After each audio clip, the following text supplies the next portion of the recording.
done a few open mics over the summer, but this has been this has to be the highlight.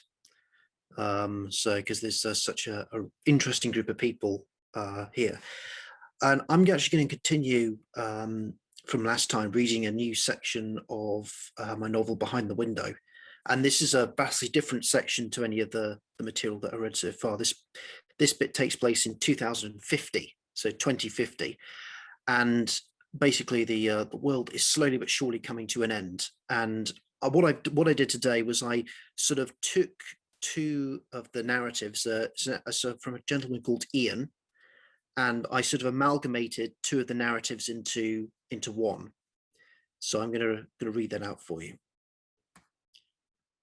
Glasgow, Tuesday, the 1st of February, 2050.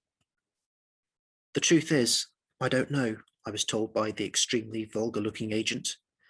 Well, I've put down a pretty good offer, I responded. How can you possibly say that you don't know?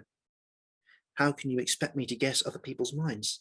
If this other couple is serious about offering twice as much as the asking price, there's not exactly a thing I can do about that.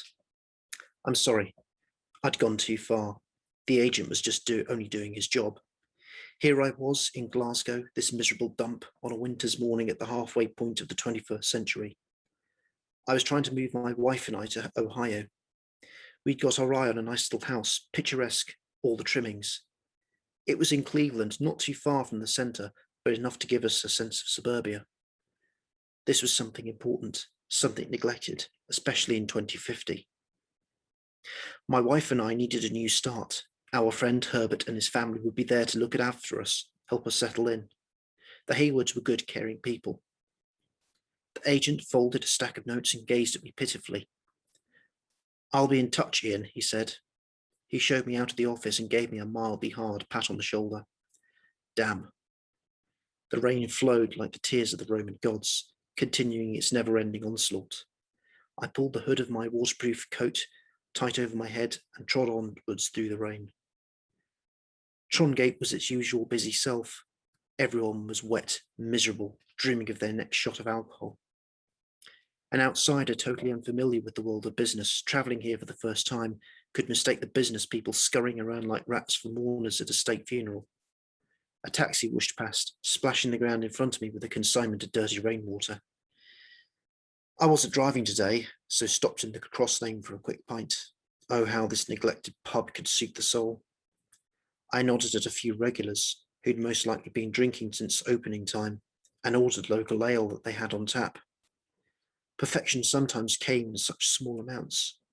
I even forgot about the whole issue with the estate agent after a few sips. I checked my phone, seeing what was happening in the world. There had been another attempted coup in South Africa, but they were happening so regularly across the world that it was the new normal. Huh, I muttered, seeing the next news item below. I was so surprised that it was even on the website. Peter McGough had tried to commit suicide, yet again. Would he ever stop being so self-pitying? The man was guilty. He should have just accepted things. I knew he was guilty. I'd met him once, 43 years ago. The man whose drunk ramblings had led me to Olga. That wonderful misfortune didn't hide the fact that I hated him for lying to the public. He belonged in prison. He deserved to die there. Okay, so we're going to move forward to the 23rd of March, 2050. As was usual these days, it was the rain that woke me up. Glancing at my illuminated analog clock, I was reliably informed that it was just past 4 a.m. 3 hours until I had to rise out of my warm bed. My wife was flat on her stomach, snoring lightly. I have to admit, this is when she was at her most beautiful, vulnerable, still. I reached out and stroked her back, feeling the warmth pass through her thin blouse to my palm. The rain began to come harder. A river ran down the window, a meander crisscrossing like constantly fluctuating parallax of dreams.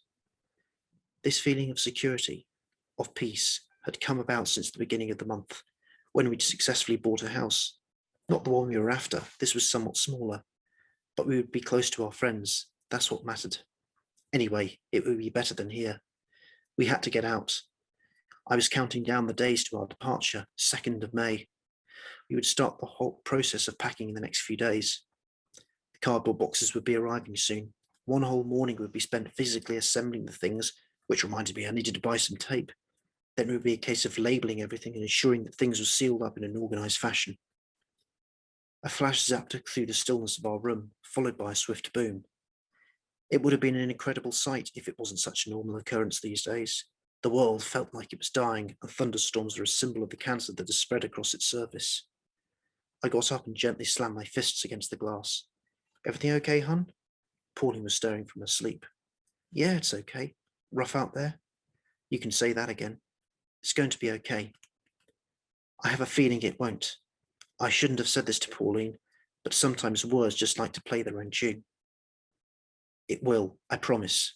Now come back to bed." I fell into her arms, burying my nose into her chest. "I love you," I whispered. "I love you too," came her reply. Thank you.